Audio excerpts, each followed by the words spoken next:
আজ হলো নববর্ষ। আগে থেকেই ভেবে রেখেছিলাম আজকের ডিনারটা কোনো ভালো রেস্টুরেন্টে গিয়ে করব। তাই আমরা দুজনে মিলে চলে গিয়েছিলাম ব্লু স্পাইস রেস্টুরেন্টে। আর ওখানকার অ্যাম্বিয়েন্সটা দেখে আমি তো পুরো প্রেমে পড়ে গেছিলাম। ওখানকার স্টাফেদের ব্যবহারও ভীষণ ভালো ছিল।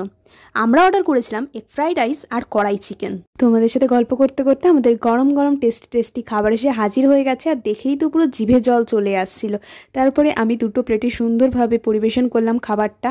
এক প্লেট ফ্রাইড রাইসের কোয়ান্টিটি যে এতটা থাকবে আমি তো কল্পনাতেও ভাবতে পারিনি। যদি জানতাম তাহলে আমি হাফ প্লেট অর্ডার করতাম, কারণ আমরা দুজনে খেয়ে শেষ করতে পারিনি, ফ্রাইড রাইস নষ্ট হয়েছে। চিকেনের পিসগুলো অন্যান্য রেস্টুরেন্টের তুলনায় যথেষ্ট বড় ছিল। এবার বলি খাবারের স্বাদ কেমন, এক কথায় স্বর্গ। একটু ফ্রাইড রাইস আর মাংস ভেঙে যখন মুখে দিলাম, উফ, সে এক আলাদাই তৃপ্তি। কি সুন্দর রান্না।